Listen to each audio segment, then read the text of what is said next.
I think we're alive. It's always the same thing every time, folks. Am I actually up and running?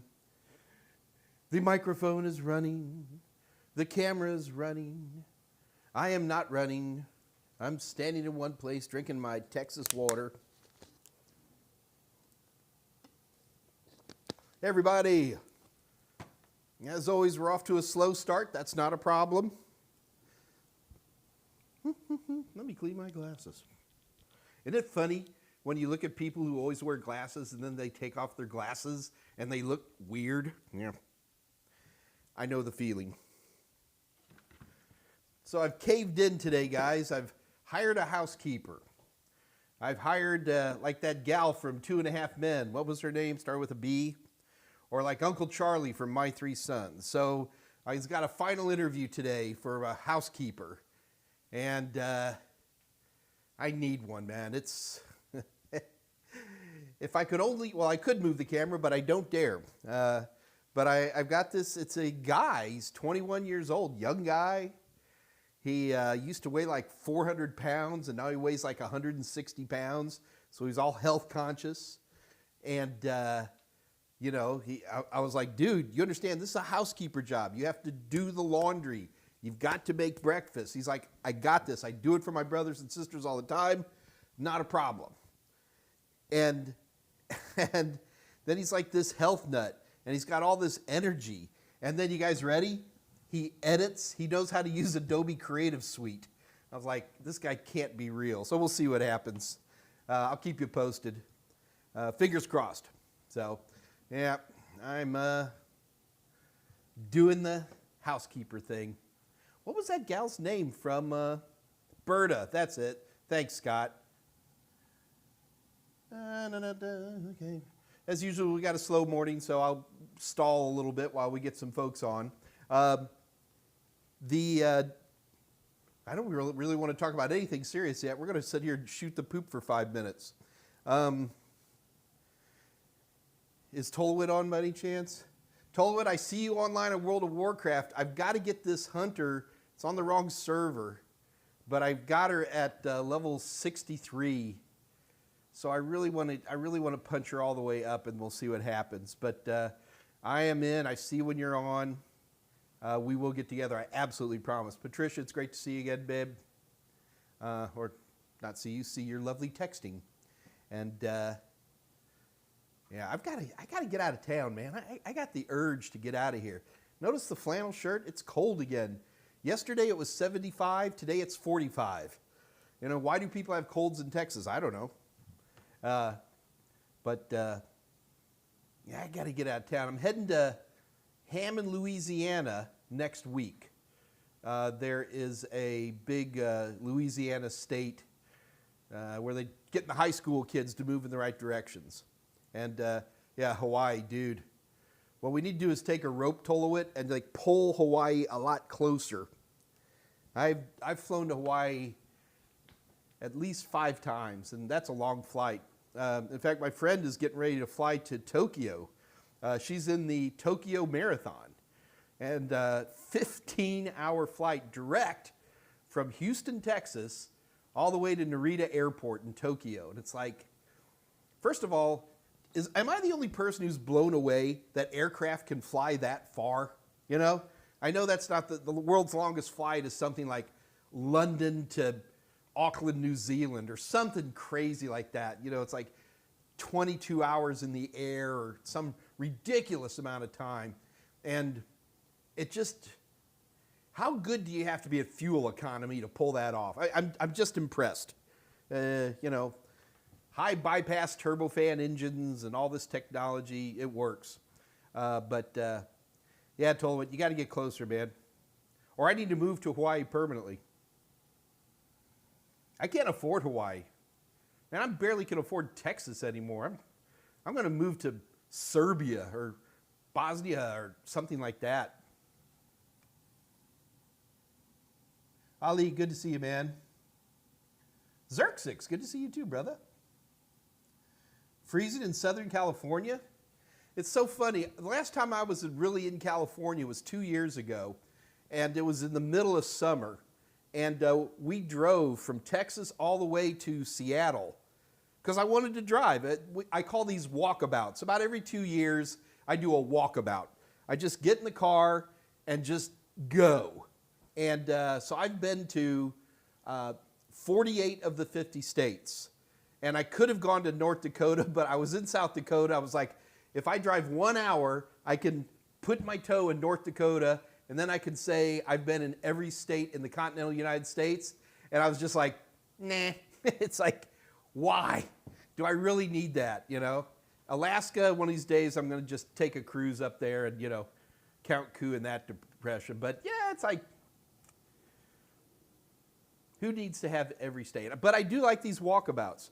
So Patricia, I'm actually thinking my next walkabout is going to be, I'm going to go across the Panhandle. Here, I'll do the map for you, Patricia. I'm going to go from Houston to the Panhandle of Florida. Then I will start going north. I don't know if you guys know this about me, but I'm an American Civil War fanatic and pretty good amateur historian, to be honest with you. But there's a number of battlefields that I haven't been to. And, you know, I'm thinking it might be fun. You know, just go up there and literally start in far northern Florida, like Tallahassee, and just kind of work my way, mainly up the coast, you know, Charleston, up that way, and then ending up in Virginia, and then coming straight back home. So I'm thinking that might be fun. You enjoy. Welcome to Cyprus. Cyprus. You enjoy. You mean flown away, Mike? Come on. What are you talking about? Sorry. You enjoy. I'm not quite sure what you're saying about, buddy. I'm trying to pick it up quickly here. We're going to start the official thing here shortly. Total what? 5-hour flight from the West Coast. Yeah, I see. It was like a 7-hour flight. I think it was. Scott S. Hawaii looks close. Man, I had friends who were they were working in a little island called Midway, which is this teeny, if you know anything about World War II, Midway is a very famous battle, but this is a few years ago. I don't think anybody lives on Midway anymore. I forget. But that was like, holy cow. And of course, they're flying on military transports, which, let's just say they don't have business class on most military transports. We'll leave it like that. Maybe the Admiral's got something, maybe. Xerxix, our flight to Tokyo is long. I watched all 3 Lord of the Rings movies from LA to Tokyo. Yay. You enjoy. Come to Cyprus. So actually, it's interesting you mentioned Cyprus. I hope this is politically correct, what I'm about to do.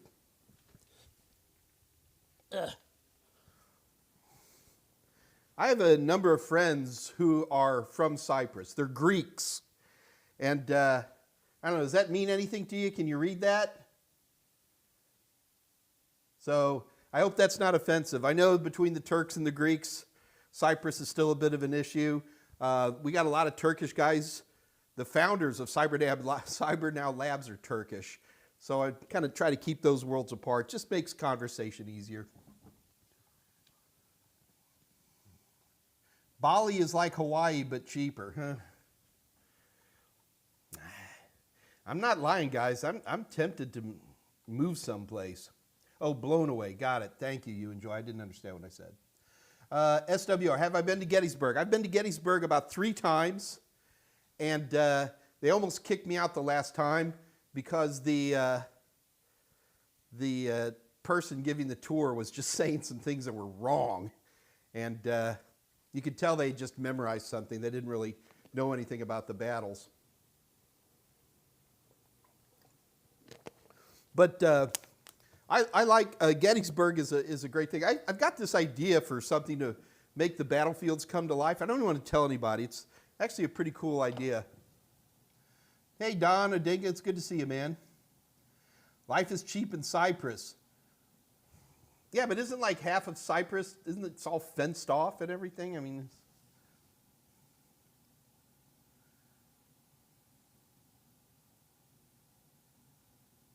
big lag between the video stream and the chat. No, actually, you enjoy what's happening here is there is about a 10-second lag, just so you know that. But that's from me talking to the time YouTube pushes it out to you guys. But it does make a little bit of an issue in the chat stream. To make it even worse than that, the chat stream does it in like batches. So I'll be sitting here, nobody says anything, and then all of a sudden it's like, and then it's like, oh God, what were people saying? Trying to get it. What are we talking about? Singapore to New York. Dave Rush, I know you'd come up with a little factoid there. Scott S., I have got a number of friends in Vietnam, and they're telling me I need to move there. They're like, Mike, everybody knows you in Vietnam. You're super popular for IT training there. And I've been thinking about it. I've got a friend of mine who she's Vietnamese heritage, and so she goes there to visit family 4 or 5 times a year. And she's like, just come, you'll have a blast. I think she also is like, I've got a sister, you know, one of those things. Guys, I got to warn you, man. When I was 19 years old, when you look like me, the girls ignored me. Yeah, I would get dates, but I had to fight for them, you know? Now, when I'm 61 years old, I'm 61, I have all my teeth, I can talk, I drive a nice car, I don't live in my mother's basement, I'm Brad Pitt.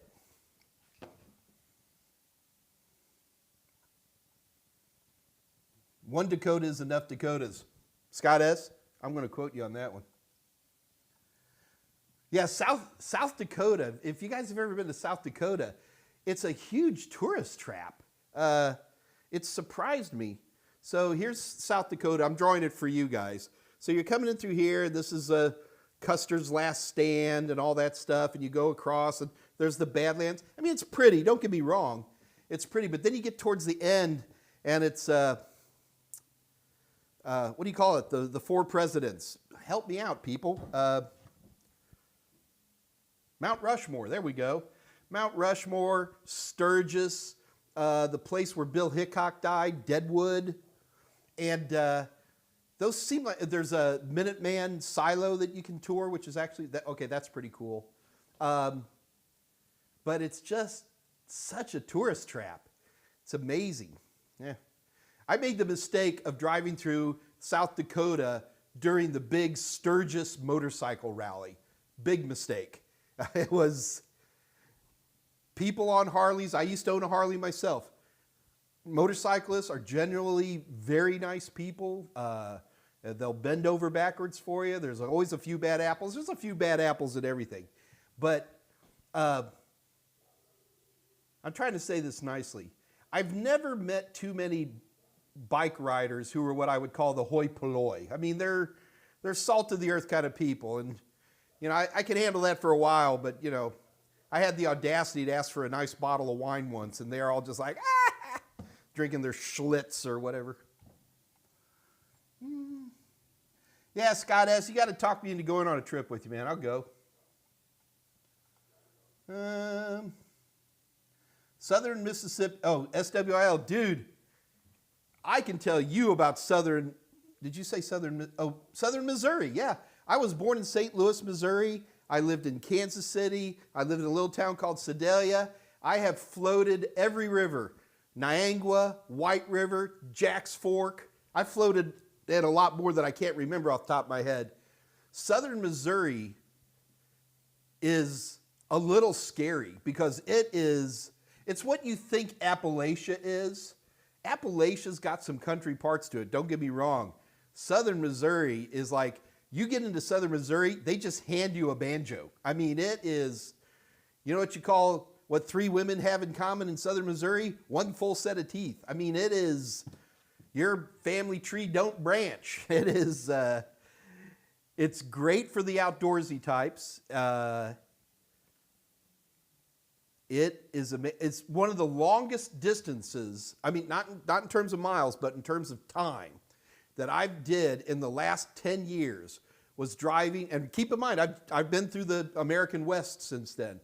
How long in hours does it take you to get to an interstate? And it was in Southern Missouri.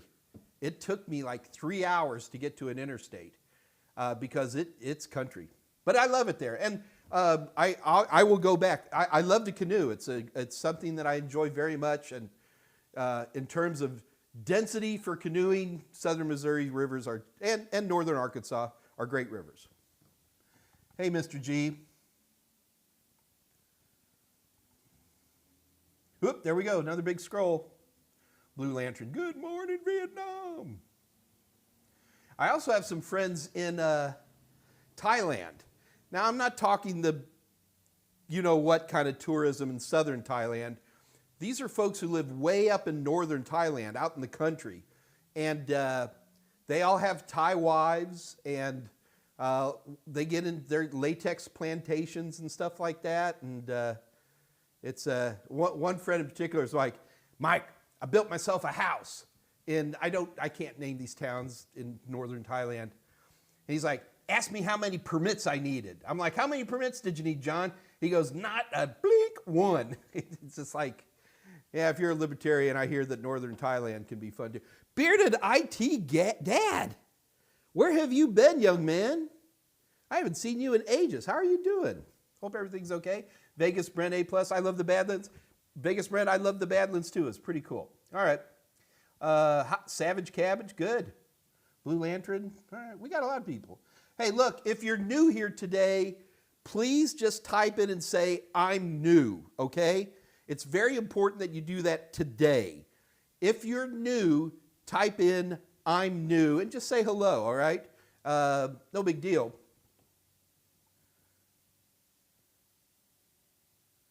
Your Data Plus giveaway is this week.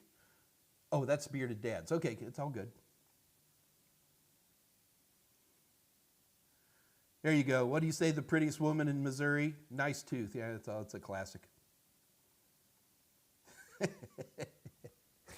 All right. I'm not going to be quoting all these jokes. You're not a noob. You enjoy, I think you're the only new one.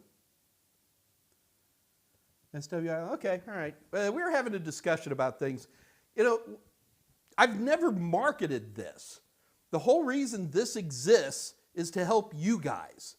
This is, okay, for the couple of new people in here, do keep in mind, the only reason I do this is because I want people to have an opportunity to ask me questions.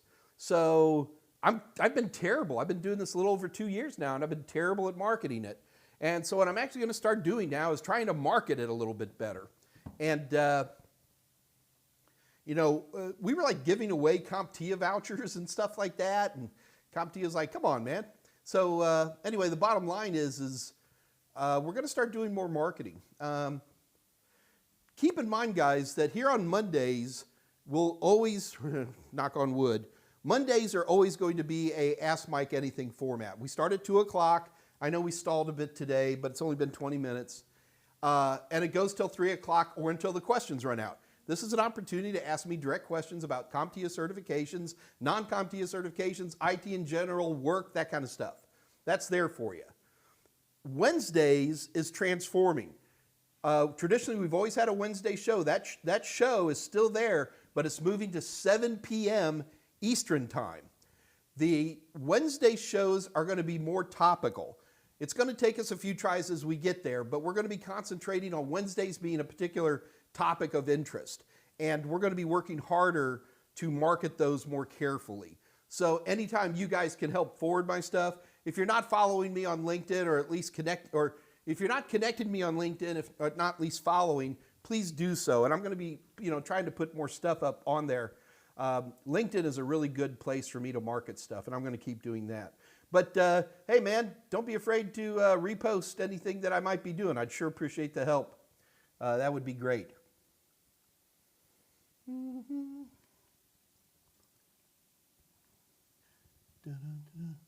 Yeah, self-promotion is hard. But the thing is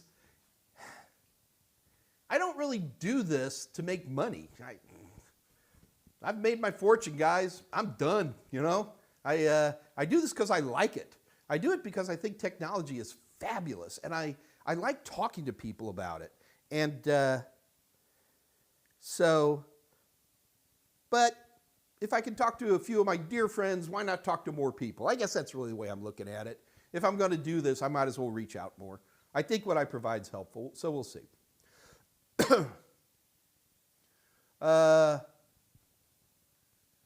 Letitia Baker, do you have any suggestions for document management systems? Letitia, I'm sorry, I do not. That is a very unique type of environment for me. Letitia, keep in mind that I really do concentrate more on specific certifications.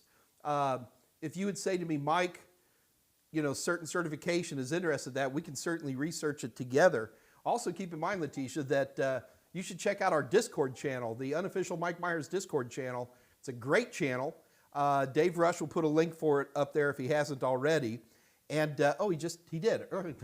Bread and butter. But Letitia, you find that there's a lot of great techs on there, and it's a great place to get information like that. Benjamin, I follow you on LinkedIn. Fantastic. Thank you. So Wednesdays, so we got Steve Nicholson, the SME, A-plus SME, who is taking the torch as I pass it. Steve's going to be on this Wednesday. I think he's going to be doing more of an open format, but we're going to start pinning him down. The problem is, guys, is it takes a while to do some research. It's not like me just getting up here and talking, which I can do without even thinking. Oh, I should have put on pants. But I mean, other than that, I'm kidding. I got pants on. But other than that, it just takes time. Research, putting it together the right way. But especially over the last 4 or 5 months, we've had a lot of topics that have motivated me to dig a little bit deeper, and we're working on them now. So the Wednesdays are going to be more for that.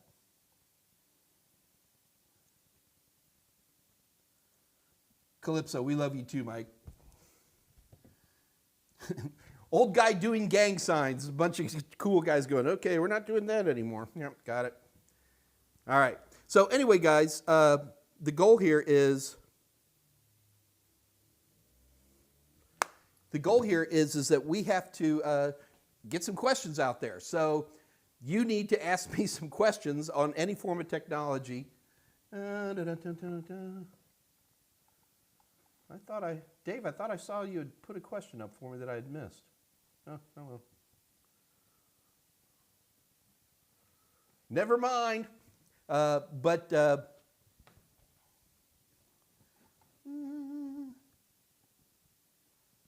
there's lots. Hold on, guys. Anytime you see me turning here, you're going to get me. It's because I'm checking out questions. Okay, first of all, what's my take on ChatGPT? Terrifying. I've never seen something that scared me before. It's define Christian eschatology using both a Nietzscheist versus a Rousseau comparator and do it in 1,500 words. Oh, and do it in French. It's kind of scary. ChatGPT, I've only been playing with it maybe 2 hours of play, and there's a new world coming, kids. The problem that I have with AI, more than anything else, is that AI is going to yank out a lot of people from the workforce who really don't do much. This is my opinion, guys, so you leave it at that. The people who are never going to be affected by AI are going to be airline pilots. But yeah, they've had autopilots for 60 years. We're never going to trust an aircraft with 250 people in it without 2 guys in the front. It's not going to affect blue-collar jobs at all. It's not going to affect IT technologies that require a screwdriver. It's not going to replace IT technologies that require real human interaction. I know a lot of people are like, well, I've had the Google Robocallers and all that. Mike? Yes, this is Mike. How may I help you? Hi, Mike. You've had those calls too? But I think it's going to affect some people who are going to be surprised. People who are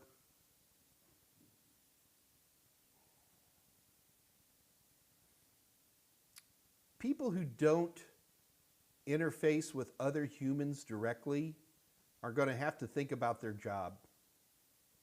I worry about that. Remote workers. I know everybody loves remote work. I think remote work literally is destroying our society. at a rapid rate. Look, guys, technically I'm a remote worker myself, okay? So I'm not coming down on remote workers.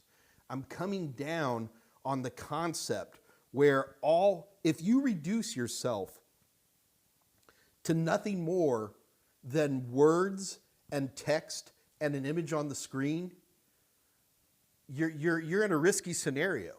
Now, if you're doing something else other than doing that, if you're manipulating data in unique ways, if you're being artistic, if you're using intellect in a creative way, like a professor or something like that, I don't think there's as much of a risk. But there's going to be a lot of people who get out of work.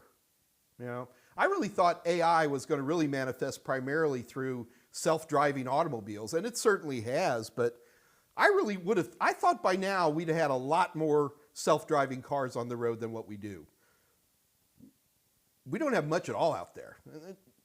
3% of all vehicles in the United States are self-driving, less than that. States that are still stopping it cold. So what do I think of ChatGPT? I think the future is starting to be shown to us, and we need to work at how we're going to be dealing with that future. How's that for an answer? So guys, do keep in mind we have questions. Hold on, way back at 2 p.m. Vegas Brent, A+ protocols are sets of rules, but where are they implemented? So A+ doesn't have any protocols at all. When we say protocols are like saying language. How is a language implemented? A language is implemented whenever two things need to communicate. Protocols provide standards for, let's just talk about networking. Protocols go way beyond networking, but let's just talk about it within the world of networking. Within the world of networking, protocols are just rule sets that allow different point-to-point devices to talk to each other. A standard language. Now, that standard language can often manifest in pretty simple things. Somebody has standardized what an Ethernet frame looks like. Somebody has standardized what a IP PDU looks like. Somebody standardized what a TCP UDP datagram looks like. So TCP datagram, UDP's got a different word, I forget what it is. So where are they implemented? I assume a lot are implemented at the manufacturer. If you want to make a device that's going to be talking to another device, there are a ton of protocols, and if you're a manufacturer, you will abide by it. People who make Ethernet cards, or motherboard makers that have built-in Ethernet, or the chip maker that makes the Ethernet connection has to be aware of all of the Ethernet protocols in order for that to work properly. But protocols are not at all limited to the manufacturer. If I'm writing code, I want to be able to go onto a wireless network and start barfing out fake maintenance frames. So as a coder, I have to understand how 802.11 protocols work to be able to do the voodoo that I do. So I don't want to say manufacturer. I would say if it is hardware, then there's probably a manufacturer at some point who has to be aware of the protocols. But usually what's happening is you have a chip manufacturer who's aware of the protocols, and the hardware manufacturer, they're just soldering it onto a board and connecting an Ethernet port or a USB port or whatever it might be. I guess the one thing I want to qualify there is that a protocol is different than a standard. A standard is something that has some weight behind it. IEEE, laws, strong organization, vendor organizations, that type of stuff can require things that look like protocols, but they're really just standards. A protocol is somebody writes a book. There is no law of physics that compels you. There is no law of man that compels you to do this, other than your desire to talk to other people. So to me, that would be the difference. I'm going to hold that up for debate. But I would say that's a big difference between a protocol versus a standard.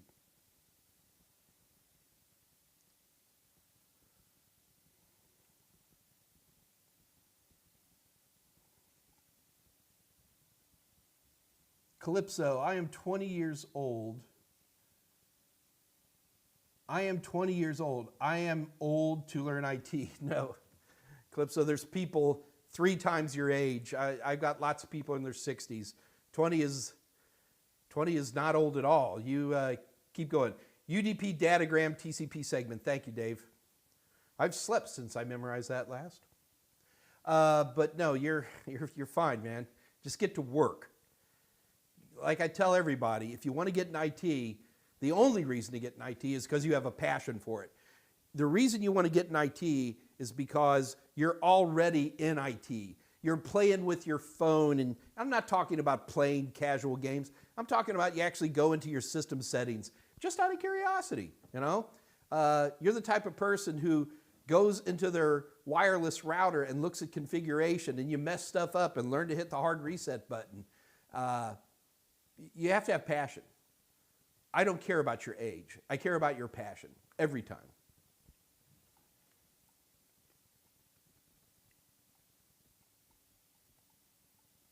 Well, I thought I would have started a lot of conversation with that whole ChatGPT thing. Syntopia. I heard someone say you should buy memory kits rather than identical memory sticks. Do you think this is a real concern? No. I mean, what is a memory kit? A memory kit is usually going to be, well, usually 2. Back in the old days, sometimes we saw 3. Back in the old days, sometimes we saw 4. But a memory kit? Somebody tell me, is a memory kit and 2 identical sticks of RAM? And when I say identical, I mean same manufacturer, same model, blah, blah, blah. That would be the same thing.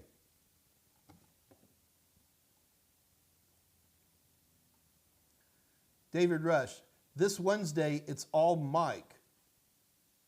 Oh, shoot, sorry. So I'm going to be on this Wednesday at 7 o'clock. Okay, that's fine.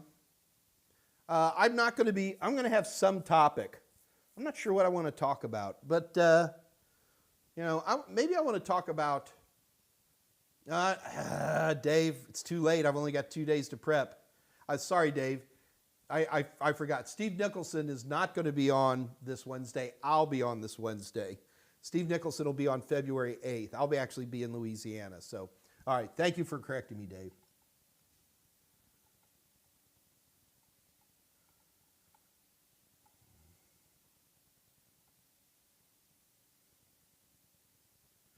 Do you think AI will make coders less valuable? No, I think it's going to make coders more valuable because it's going to offload a lot of the boring details of code. You know, I could imagine AI, where you talk to AI, go, look, I need to set up a standard personnel database. Go ahead, light up MySQL, generate me a table. I need to sort by last name with indexing by last name. Make sure you add United States Social Security numbers. Make sure you add blood type, and go ahead and whip that up for me. And just let it do it for you, as opposed to us having to write that type of code. Code is amazing stuff, as ChatGPT can prove to us. And I think one of the bigger beneficiaries of people of ChatGPT are going to be coders.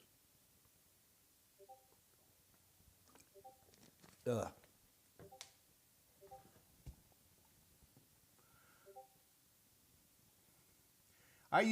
This is Blue Lantern. I use ChatGPT to scrape a website. You can't just know nothing. That's exactly right, Blue Lantern. You've got to have the knowledge to get to where you're going to be going. In fact, think about when you talk to a really, really smart person, or let's not say smart, a very, very knowledgeable person on a particular topic. The more knowledge that person has, the more challenging it is to generate questions that knowledgeable person can really take advantage of. And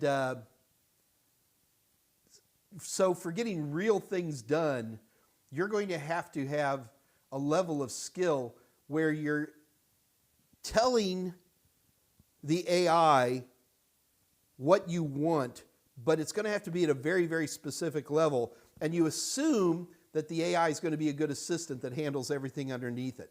So that's not just code. I mean, that could be, you know, recipes or whatever it might be. So, yeah, I agree exactly what you're saying, Blue Lantern. Ollie, Mike, what cert would attract a U.S. employer to go through the hurdle of dealing with the documents process and paying the visa's fees to hire a broad candidate? Ollie, it's tough. The United States, I mean, unless you're sneaking in through Mexico, it's hard to get in the United States these days. The H-1C visa, H-1C, I think it's called. It's hard, and there is no easy way. The other thing I can tell you, though, is that there are so many thumping economies outside the United States anymore. If you wanted my opinion, we're looking at peak USA here. I think we're at the top of our economy. We're at the top of our population. And I don't, as much as I love being a U.S. citizen, I don't know if the USA is going to be the place to be 20 years from now. That's my opinion. Right now, I would be looking into Eastern Europe. I would be looking into some parts of Central America. I would be looking,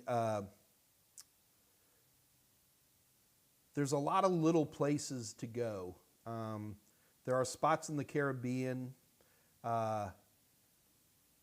places that would traditionally be not good places to go are starting to look better all the time. This is my opinion. I don't want to get you guys into some big argument about America or any of that stuff, or America. I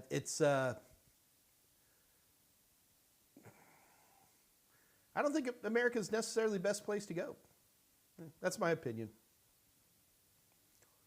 But yeah, to get in the United States, to get you have to have an amazingly unique thing. You would have to be a professor. You would have to be an engineer with a very specific skill set. You would have to be an artist or a writer of renown to want to go that direction.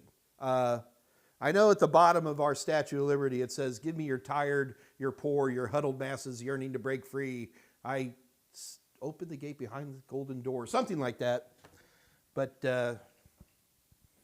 don't get me started. I can go for hours on this.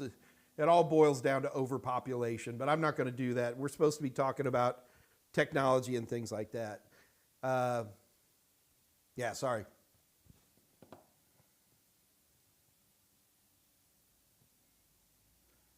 Mike, any suggestions for IT remote jobs?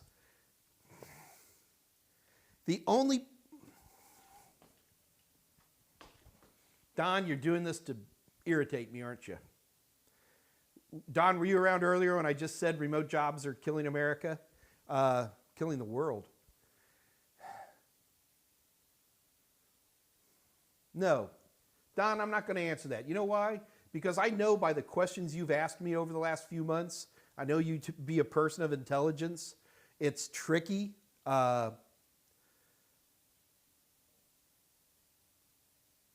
It's tricky. Yeah. Sorry, guys. I just want to start a big rant here, and I'm not going to do it. Primarily because I love you, Don, and you've been a loyal listener.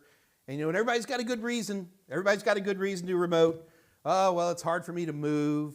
Oh, there's no jobs here.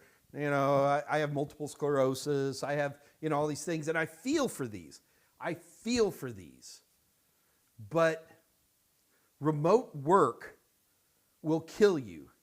I'm convinced of this.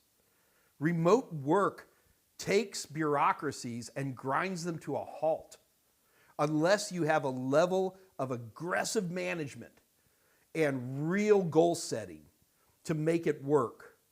And for that reason, Don, I don't have the ability to lift my head up over a QB and go, Don, what were you talking about DNS yet? You know, that's gone. You know, I have to set appointments to talk to people 3 levels below me. No, not going to do it. Now, I may be an old man. I recognize this. This could be Boomer Mike going off again. I don't have that stuff. And that might be it. Or maybe that's what our society needs right now. Maybe we all need to slow our productivity down, you know? It just kills me, man.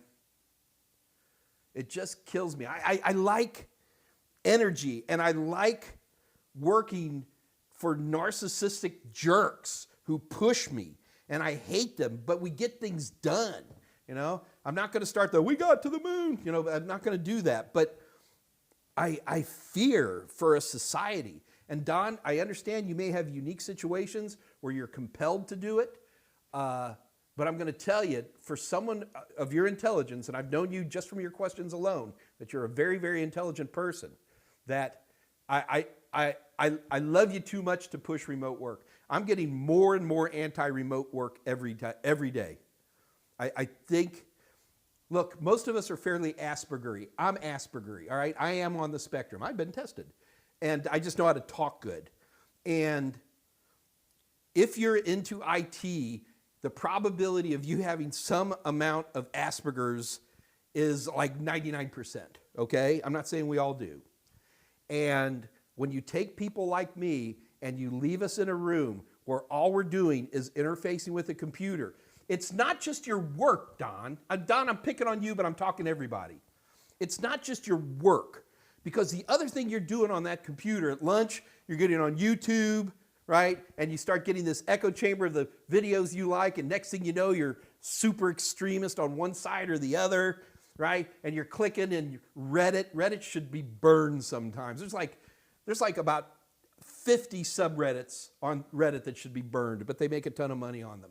And you start getting into this political, psychological echo chamber, and you don't go out, you know, go join a softball team, you know, go lift weights, go to the gym and talk to people, you know, join a club. Again, Don, I don't know what you're doing, and I'm not picking on you. Guys, I am not picking on Don, okay? But get out there and be a part of this universe. I am surrounded virtually by people who are doing this.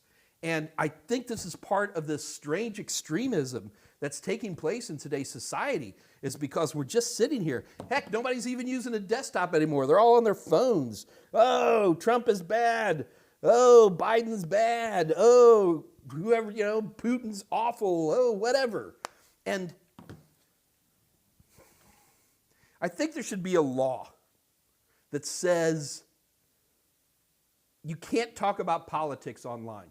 There ought to be a law that says the only time you can talk about politics is over a cup of coffee looking at the other person. Because we turn into a different kind of person when we're anonymous. We all do. Anybody who talks about like how people are generally good only needs to go on a couple of subreddits to realize that most people, they're worse than trolls. Even I've been a troll sometime, but there are some people who are literally trying to forward political, intellectual, technological ideologies, and they look for weaknesses in people with names. It could be Trump, it could be Biden, it could be Elon Musk, it could be a rapper, it could be something. And all they want to do, and they go back in time. And these, I know these are people who stay at home all day. I know it, because they don't have the eloquence of speech. They don't have the empathy of actually looking at a person in the eye and dealing with these issues and working together. All right, so Don, I've gone past remote work. I understand that, but man, I think that I'm halfway right on this. I know it's not the well thought out. I know you guys could punch holes in it in your sleep, but I worry. I do worry. I'm doing this more and more, aren't I, Dave? I need to stop.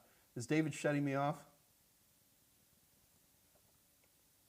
Can I do an AMA for PF Sense? That could be interesting. You know, I haven't really touched PF. Oh, good Lord. Dave has just put up a bunch of topics for me. All right. So, guys, do keep in mind, while we're talking here a little bit, I do want you to know, first of all, our next CyberNow Labs info session is coming up. Dave will put a link up for you. I'm a big believer in CyberNow Labs. We've had great success, and we're getting folks coming on all the time to show you that success. And I think that it's something you need to take a good hard look at. It's not for everybody, all right? It costs money, all right? The retail price without any discounting is $6,800, okay? Yeah, they give you some deals and stuff like that, but still, you know, it costs money. And but I'm telling you, I have seen success after success after success. But did you know in our last cohort, we had a substantial number of people who paid the money. They paid the money and never showed up? How can that even happen? How can that even happen? That's insane. But anyway, the CyberNow Labs program trains you to become a cybersecurity analyst, and it's an amazing program. Dave will put a link up there for you guys to check out, and the next info session is tomorrow. We have one every Tuesday and Saturday. Dave will give you the link. It's in the afternoon. Check it out, man. It's something to seriously consider. Not for everybody, but I'll bet for a lot of you folks it is for you. Okay.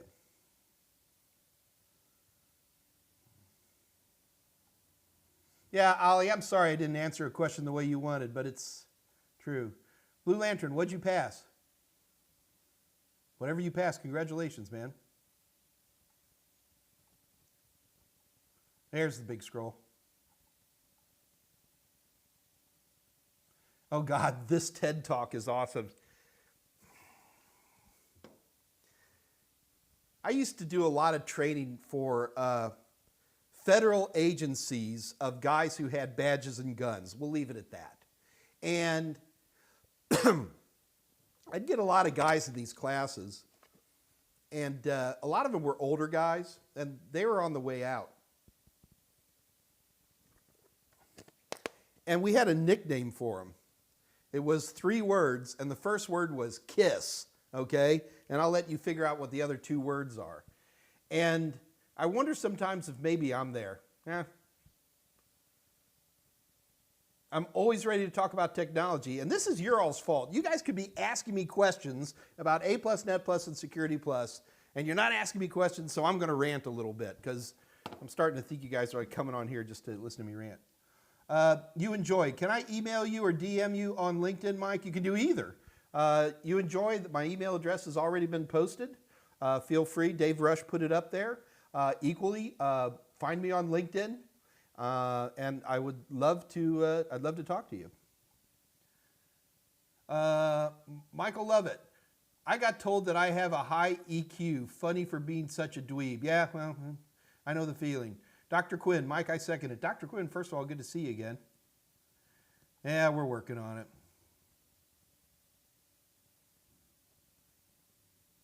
GW, can you do an AMA for Chatbot GPT-3 and the applications for IT? No, I'm not going to. The reason is I started playing with ChatGPT really from a more philosophical, I was asking it more ephemeral questions. I am unaware. I am not an expert.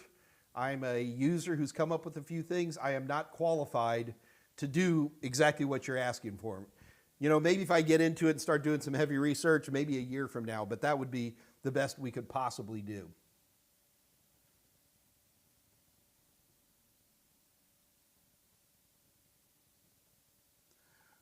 All right, guys. So I'm telling you, guys, we're going to go ahead and wrap it up. It's 2:49. I will be back on, sorry, Dave, I'll be back on 7 p.m. Central Standard Time this Wednesday, okay?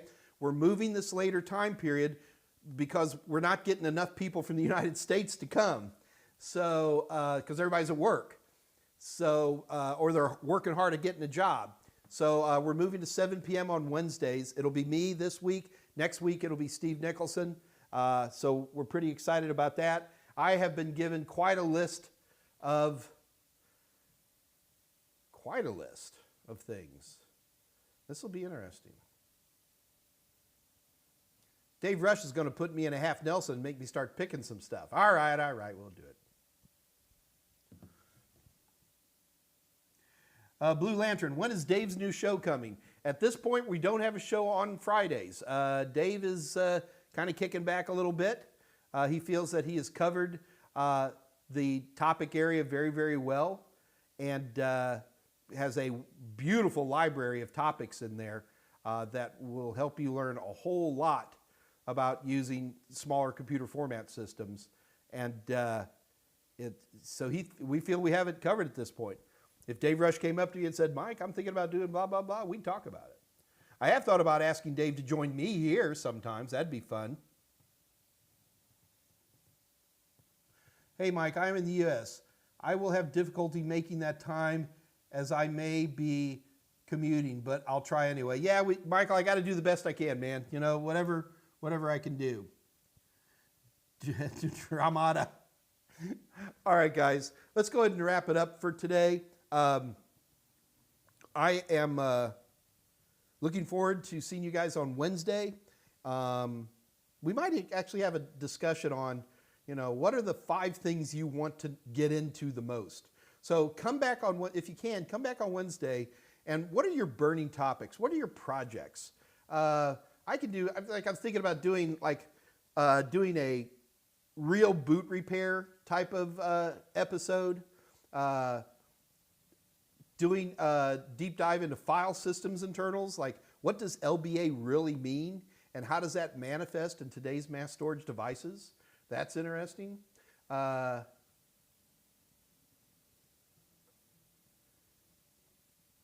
I don't want to do OS Linux.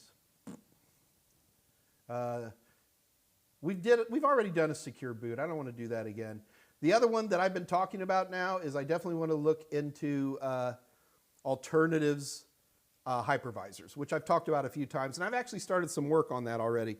Surprisingly more difficult than you might think, mainly because I'm more interested in the lower parts of it, and a lot of people are like, oh, just spin up Hyper-V, you know. I'm like, no. I want to understand how it's working, how it interfaces, that kind of thing. So that's what we're going to do on Wednesday, guys. I mean, this is mainly Old Home Week. Bearded IT Dad, I'd particularly like you to be here. Dr. Quinn, Don, you guys get all you old geezers too, of course. And I want you to really think to yourself and go, what would I like to do a deep dive into? And we'll use those. And I've already started some R&D, but I want to make sure I'm hitting topics that you guys like. So until then, this is Mike Meyers. I am out of here, folks. Have a great rest of your week. I will see you Wednesday evening at 7 o'clock Central Standard Time. And until then, this is your little Uncle Mikey saying bye-bye. Have a good one.